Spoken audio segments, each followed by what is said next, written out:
한 주간 지역에서 가장 주목받은 뉴스와 여론을 소개해드리는 이슈 브리핑 시간입니다. 대구에서 스토킹 범죄로 경찰의 신변보호 조치를 받던 50대 여성이 자택에서 숨지는 사건이 발생했습니다. 지난 5월 경기도 화성에 이어 유사한 사건이 발생하면서 엄중한 대응이 필요하다는 지적이 나오고 있습니다. 대구일보는 스토킹 범죄의 낮은 구속률 문제를 지적했습니다. 이번 사건 피의자는 한 달여 전 피해자를 흉기로 위협한 혐의로 체포됐지만 대구지법은 수사에 응하고 있다는 이유로 구속영장을 기각했는데요. 최근 3년간 대구에서 접수된 스토킹 범죄 신고 건수는 4,200여 건이었습니다. 검거는 1,500여 건으로 매년 늘었지만 이 가운데 구속은 45명으로 구속률은 2.8%에 불과한 것으로 나타났습니다. 한국일보는 여성계의 반응을 보도했습니다. 대구 여성의 전화는 논평에서 법원이 스스로 여성폭력에 대한 이해가 없음을 보여주고 있다고 비판했는데요. 스토킹 피해자 대부분이 가장 원하는 사법 조치는 가해자의 구속이라며 구속 수사가 피해자의 생명과 맞바꿀 만큼 어려운 일인지 되묻고 싶다고 덧붙였습니다. 중앙일보는 경찰 안전조치의 실효성과 대안을 짚었습니다. 피해자에게 제공되는 스마트워치는 즉각적으로 범행을 막기 어렵고 현장 인력 부족은 고질적인 문제라고 지적했는데요. 전문가들은 가해자 제재의 무게를 실어야 한다고 조언했습니다. 오선희 변호사는 비록 혐의가 인정되지 않은 상황이라도 가해자에게 위치 추적 장치를 부착하거나 구속을 적극 검토해야 한다고 전했습니다. 또 미국, 스페인 등에서는 가해자 GPS 위치 추적 제도가 도입됐고 영국, 호주도 시범 운영 중이라는 국회 입법조사처 보고서도 함께 소개했습니다. 대구 지역 초중고의 AI 교과서 채택률은 98%, 압도적인 전국 1위입니다. 하지만 수업 효과에 대한 평가는 크게 갈립니다.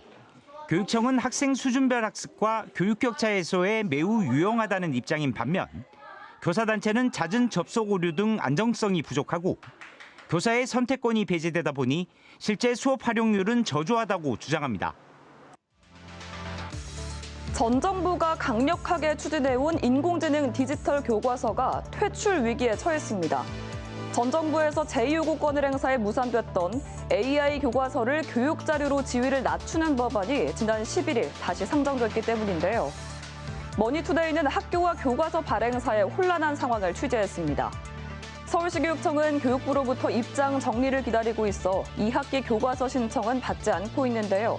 막대한 투자금을 들여 교과서를 개발한 발행사들은 교육부를 상대로 행정소송에 나섰습니다. 당초 전면 도입 계획과 달리 자율 선택으로 바뀌면서 채택률이 낮아지고 경제적으로 손실을 봤던 겁니다.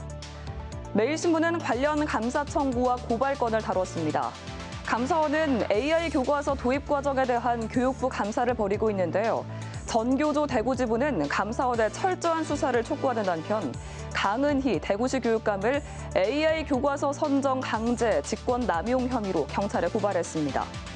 대구의 한 초등학교 교사도 시민 서명을 받아 AI 교과서 강제 도입에 대한 감사원 공익감사를 청구했습니다. 감사와 관련해 교육부 관계자는 사실관계를 중심으로 충실히 소명하겠다고 밝혔습니다. 아시아경제는 되풀이되는 교과서 정책 실패 문제를 지적했습니다. 교과서 정책을 둘러싼 민관 갈등은 처음이 아닌데요. 이명박 정부 때 자율공급 방식으로 전환하자 교과서 가격이 급등했고 박근혜 정부가 출판사의 일방적인 가격 인하를 요구하다 소송전이 벌어졌습니다. 결국 대법원이 교육부의 가격 조정 명령을 취소해 문재인 정부가 출판사에 2,400억 원의 합의금을 지급했는데요. 교과서처럼 교육의 근간을 이루는 정책은 더욱 예민하게 계획되고 추진돼야 한다고 강조했습니다. 개발과 도입 전 충분한 논의와 합의가 선행돼야 하고 정책의 무게에 걸맞은 절차와 책임의 구조가 확립돼야 한다고 전했습니다. 오락가락 교육 정책으로 인한 피해는 학교와 업계뿐만 아니라 학생들에게 고스란히 돌아가게 됩니다. 새 정부의 새 교육 정책이 현장의 혼란을 해소할 수 있을지 지켜봐야겠습니다. 지금까지 이슈 브리핑이었습니다.